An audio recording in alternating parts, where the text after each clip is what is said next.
Our next two presentations will be here from Microsoft. Um, and the next one is from Beavers on the Microsoft ecosystem. Uh, I would like to mention that we recently lost Pat Quinn. Um, as an ALS community, I think many people knew who he was, but when you see the video, um, you'll have another glimpse into his life. Hi, my name is Jay Beavers, and I'm with Microsoft, and I'm happy to talk to you today about some of our work with assistive technologies.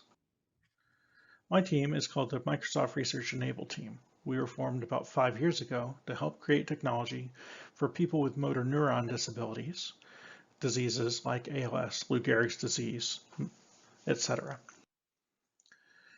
Now, our inspiration is a young man named Steve Gleason, who used to play football for the New Orleans Saints and was diagnosed at a relatively young age with ALS, or Lou Gehrig's disease. Steve came to our attention because he used technology to overcome his disabilities. And he had a few challenges that he wanted our help with, so he asked us if we could help him speak better with his wife, play with his son, and control his wheelchair. Steve uses a technology called eye tracking. Eye tracking are essentially specialty video cameras that use infrared light and little emitters, or essentially flashlights, to help isolate the pupils and tell where you're looking on a computer screen. For example of how they work, this is a photo of my son, and you can see how the flash from the camera is reflecting strongly directly in the center of his pupils. It's essentially this technique that eye trackers use. Here's an actual image of my face using an eye tracker. You can see that at the bottom of the screen, to the left and the right, there are little red LED lights there, and those are causing 2 dots to appear in each of my pupils. And those are very strong light signals, and that is what the eye tracker is using to isolate where my eyes are and help tell where they're looking. Now, at Microsoft Research, we have a new project which we call Deep Eyes, which the goal of this project is to bring no-cost and high-quality eye tracking to every Windows device. It's using a new approach called convolutional neural networks. Now, convolutional neural networks is essentially a mini brain. It's using machine learning and artificial intelligence to do the same thing that these specialty cameras were doing before. This project started back in 2016 as a research project from MIT called gaze capture. And how it works is we extract the right and the left eyes from the selfie cam, as well as the face location and orientation, and we feed it into essentially this mini brain. It kind of works like the cerebral cortex, and that predicts where we're looking on screen.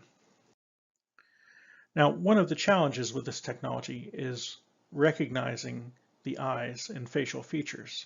So here are 3 photos of famous people who have ALS. We have Stephen Hawking on the left, Pat Quinn, who's one of the people behind the Ice Bucket Challenge in the middle, and then Steve Gleason on the right. In these photos, you can see that in 2 of them, the algorithms that recognize facial features such as eye location, nose location, mouth, worked. With Steve Gleason and Steve Hawking on the left, it found their eyes, nose, and mouth. But in 2 of them, with Pat Quinn and with Stephen Hawking on the right, it wasn't able to locate their eyes. It got fooled either by the breathing apparatus that Pat is using or by how Stephen Hawking was holding his face in the example of the upper right photo. We think we can overcome these challenges, and how we're going to do it is we've developed a data collection tool that essentially uses the built-in web camera of a computer like a Microsoft Surface, and as you look at that dot in the screen, it takes a photo and records where you're looking, as well as the image associated with it. We're going to distribute this in partnership with Team Gleason and collect a large amount of data from people living with ALS to help build this kind of data that goes into this mini brain. Now here's an example of where we are today. This is a photo of me looking at that dark crosshair at the bottom of the screen. And the green crosshair is where our neural network is predicting that I'm looking. And you can see that it's pretty close. As a matter of fact, the yellow circle is the prediction error of an off-the-shelf commercial eye tracker that's in use today. And you can see in this case that the green is inside the yellow circle, meaning that it's actually doing better than the off-the-shelf eye tracker. We think that this technology is going to open some new opportunities in the future.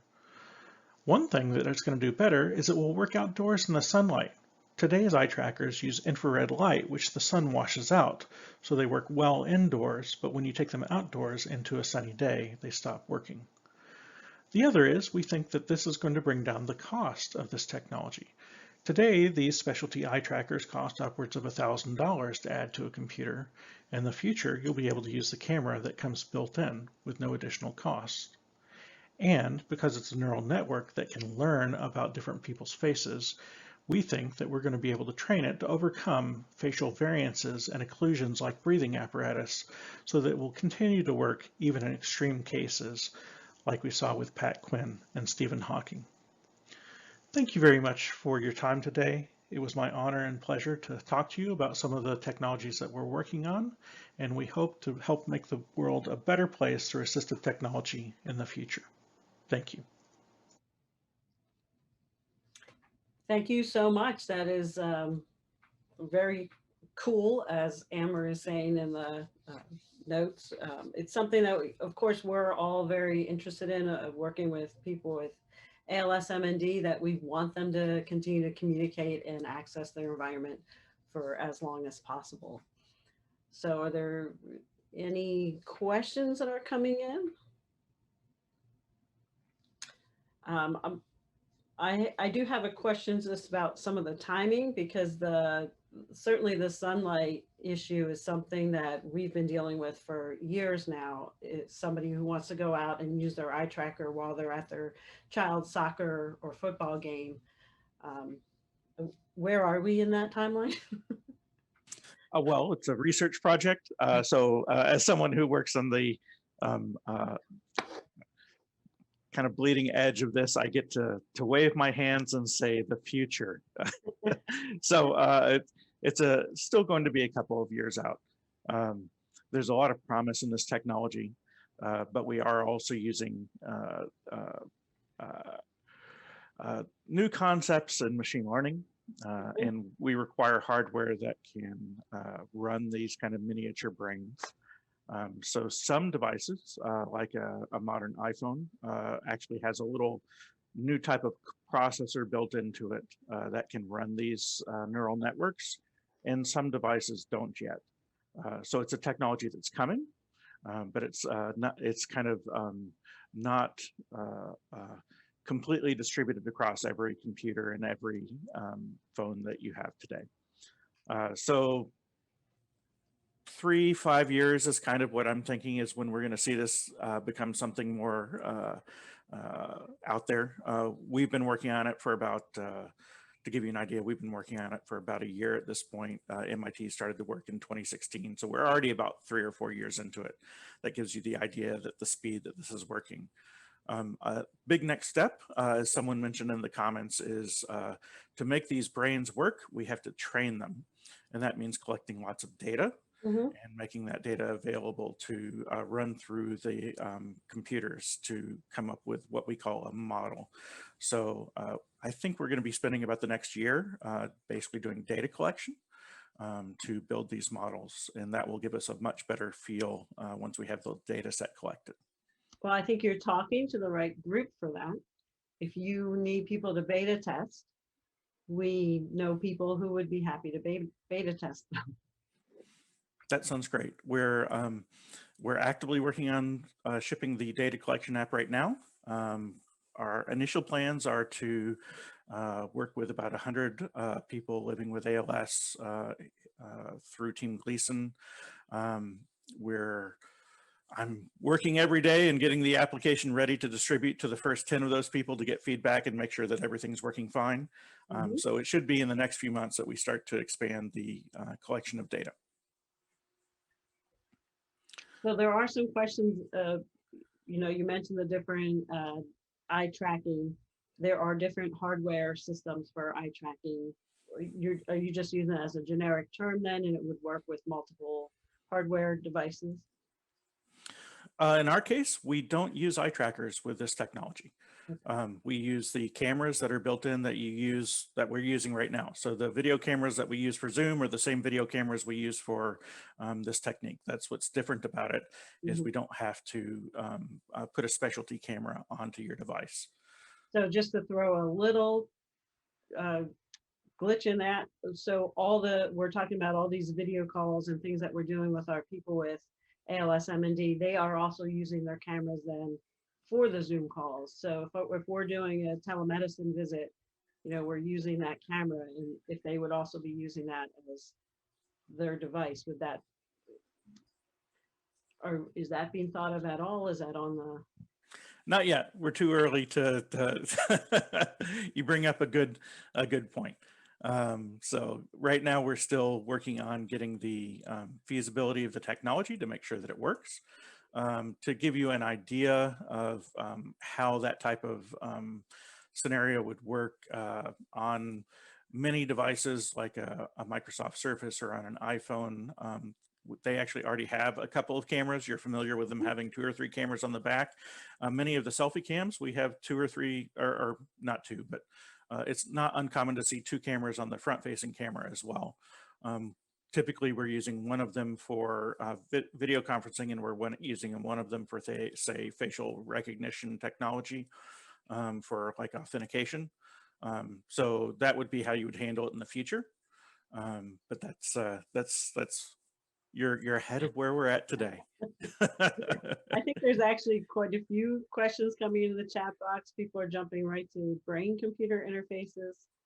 So, but there's a lot of excitement about looking at this just because of course, these issues. Now with the eye tracking, there are people also asking about vision problems. If somebody has a visual problem like macular degeneration. Yeah, so that's something that I'm really excited about. This technology is one of the challenges with today's eye trackers is that they are developed and tested by the people in the company who create the technology. That's just how all technology works. We all test it ourselves first. And so it works better with the engineers and the teams in the companies themselves. And so an example of how that has held us back a little bit with eye tracking is there aren't a lot of people who are software engineers who also wear a breathing mask. And therefore, you see situations like we saw with Pat Quinn, where the eye tracker or the facial recognition doesn't work for him because of the breathing mask, because it wasn't tested with anyone who has a breathing mask.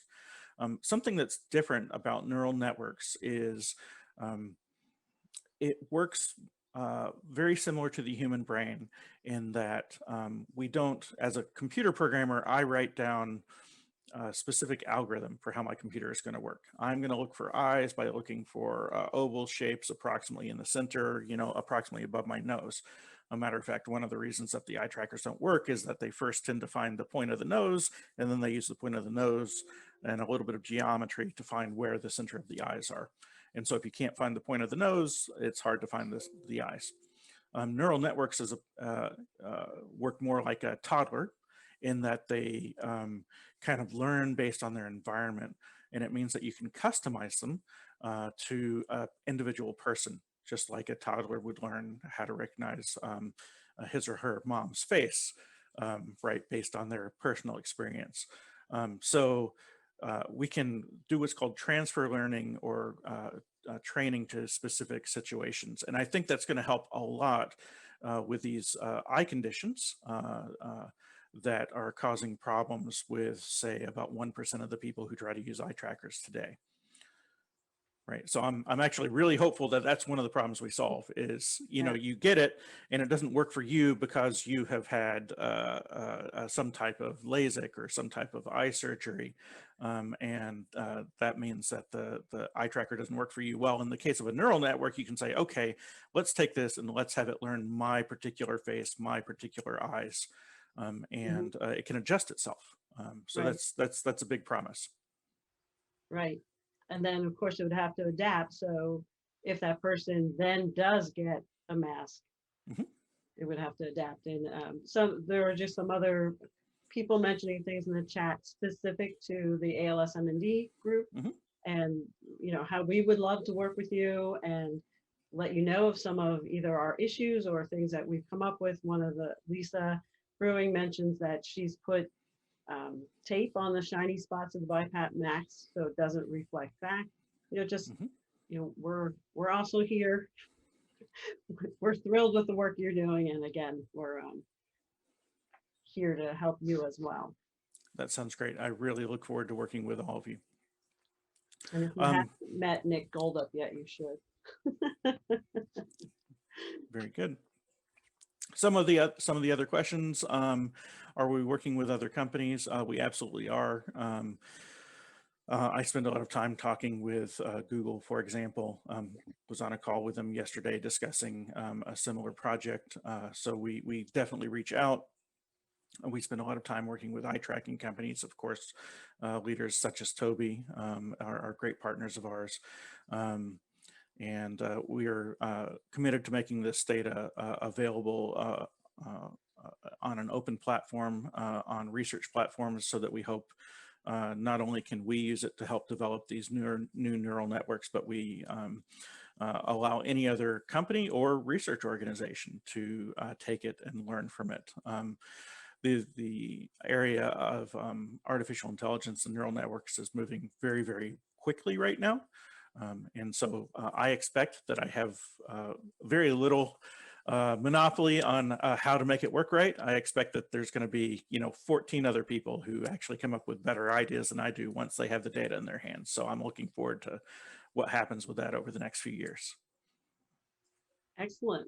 Yeah, collaboration is key for a lot of these things. Yeah. Mhm. And you're doing better reading at that chat. Yeah, I'm trying to scroll down and see what jumps out here. Yes. Any other questions for Jay?